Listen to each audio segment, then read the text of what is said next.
Now, Alex, I noticed Elon Musk on Twitter highly critical of DEI targets, diversity, equity, inclusion targets set by government institutions, including the Pentagon. And we're seeing these targets, this corporate activism, both in the public and private sector. That you've got the DEI targets. You've also got ESG policies.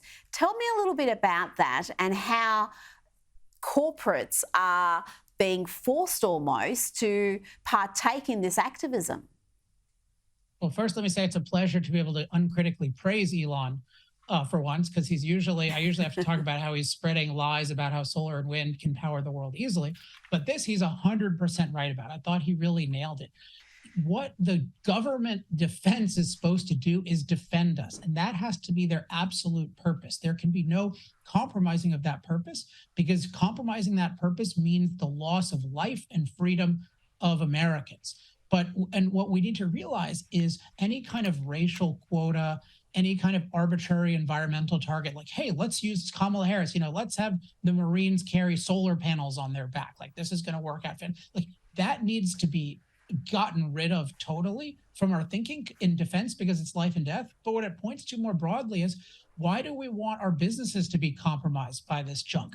Businesses should focus on value creation. As part of value creation, they obviously should be the opposite of racist. They should be individualist, so they can get the best people for the job. They should follow environmental laws, but they should absolutely not try to be fossil free, because that's suicidal and ruins the society. So we need to get rid of all these stupid 3-letter acronyms and start focusing on long-term value creation, and certainly in defense, the defense of our country as an absolute goal. Now, you mentioned your issues with Elon Musk in the past and perhaps even present. He blocked you on Twitter, and now he has unblocked you, and I've noticed he's responded to some of the things you've posted on Twitter. Do you believe he's been red-pilled? Do you think that his experience with Twitter itself has opened his eyes to how the matrix operates, for want of a better term? That's what a lot of people tend to call it. But what do you think about his evolution in the last couple of years? It's very hard to tell, because I don't know him personally. I mean, certainly know people who know him well. I mean, one interpretation of him that's not super flattering to him, but I think could be accurate, is he's a very good bellwether of trends. Like, he's very good at picking out what trends are. And in this respect, I find it very promising that he's become much less anti-fossil fuel and much less of a climate catastrophist over the years. Now, it could also be that it's his internal change in thinking, but whether it's his internal change in thinking or it reflects the broader culture, I think it's good that somebody who's clearly very focused on people's opinions is walking back from this anti-fossil fuel position, walking back from this climate catastrophism. I think that's great news no matter what.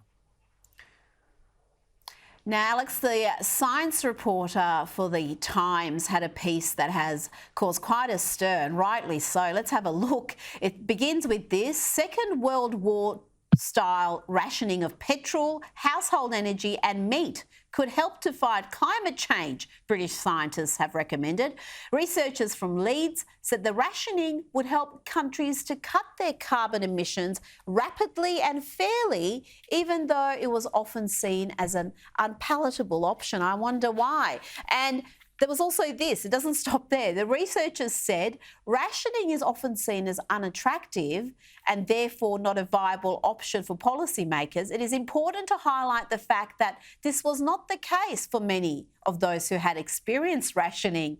It is important to emphasise the difference between rationing itself and the scarcity that rationing was a response to. I mean, this is just incredible. They're not only advocating for rationing, but they're saying that people will like it, people will accept it. It's wrong to presume that people are going to be offended by rationing.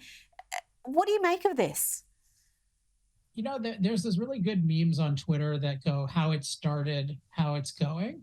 And how it started was, hey, fighting climate change with green energy, we're all going to get richer. And then it's, no, we'll have to take a hit.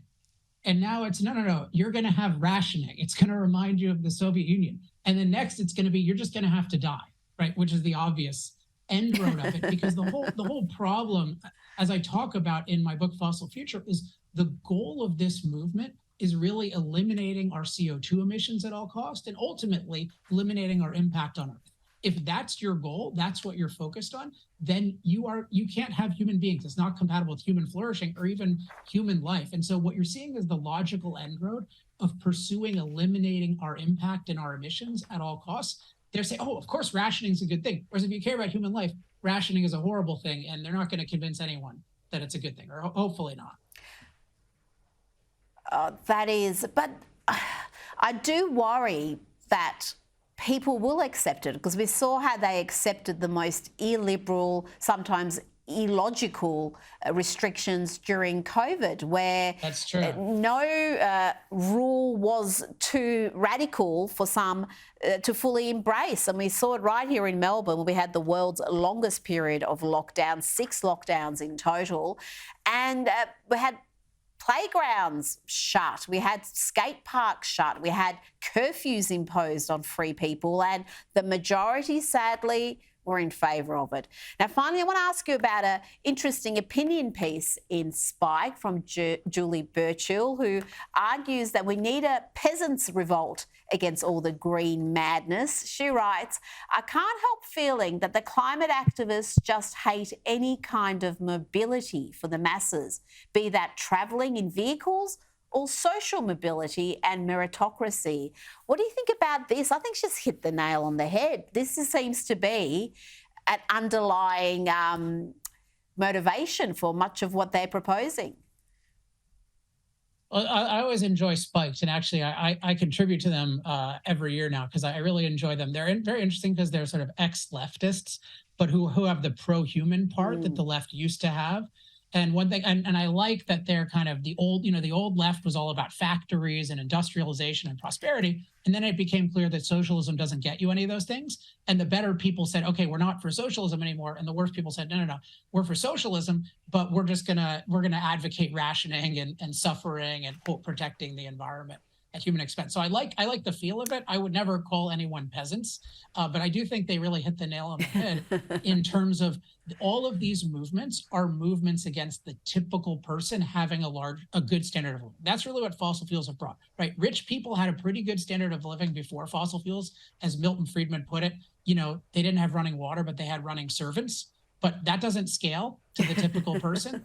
So what fossil fuels have really done is enrich the masses. That's what they've done in record numbers the past 40, 50 years with China and India. That's what they could do more of, including in Africa and poorer parts of Asia and South America. And what the anti-fossil fuel movement is trying to do is they're trying to stop that. Whether some of the members know it, some don't, but that's what they're doing, is they're stopping typical average people from being empowered to have mobility and everything else most of us take for granted in the wealthy world.